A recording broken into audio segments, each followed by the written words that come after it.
नमस्कार. बुलेटिनमध्ये पुन्हा एकदा स्वागत आणि काही महत्त्वाच्या सविस्तर बातम्याच या बुलेटिनमध्ये आपण बघणार आहोत.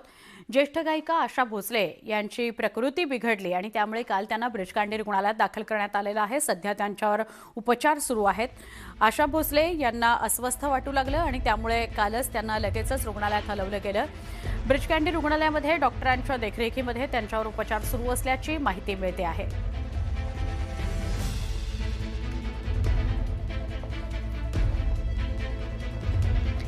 या सगळ्या संदर्भात आपण अपडेट घेऊया. आमच्या प्रतिनिधी सहकारी सुस्मिता आपल्या सोबत आहेत.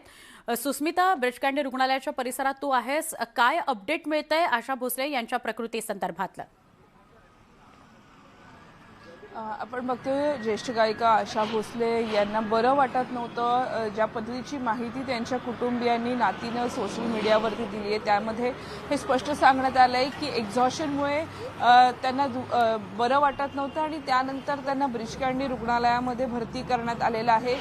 त्यांच्यावरती उपचार हे सध्या ब्रीचकांडी रुग्णालयामध्ये सुरू असल्याचं पाहायला मिळत आहे. प्रकृती स्थिर असल्याचं कळते आणि त्यामुळं आपण बघतोय की एकूणच त्यांचे जे चाहते आहेत ते सुद्धा त्यांच्या आरोग्यासाठी प्रार्थना करताना कुटुंबीय त्यांच्या सोबत असल्याचं पाहायला मिळतं आहे. खरं तर कुठल्याही पद्धतीच्या या उपचारांच्या दरम्यान कुटुंबियांकडनं त्यांच्या व्यक्तिगत मताला प्रचंड महत्त्व दिलं जातं. आमच्या प्रायव्हसीमध्ये तुम्ही सहकार्य करावं अशा पद्धतीचं सुद्धा टिप्पणी आशा भोसले यांच्या नातीनं सोशल मीडियावरती केलेली आहे, ज्यामध्ये थेट म्हटलेलं आहे की ब्रीचकांडी रुग्णालयामध्ये त्या उपचार घेत आहेत आणि या उपचारांना देखील त्या चांगला प्रतिसाद देत असल्याचं पाहायला मिळतंय.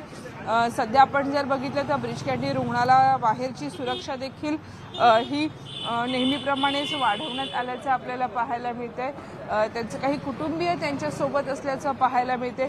प्रदीर्घ अशी आशाताईंची गायकी आणि त्याचसोबत त्यांचं एकूणच कुटुंब त्यांच्यासोबत असल्याचं आपल्याला पाहायला मिळतं. याच ब्रीचकांडी रुग्णालयामध्ये त्या उपचार घेत असल्याचं कालपासून आपल्याला कळतं आहे.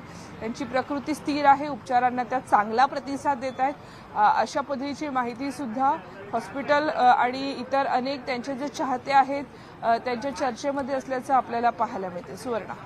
नक्की. सुस्मिता, धन्यवाद माहिती दिल्याबद्दल.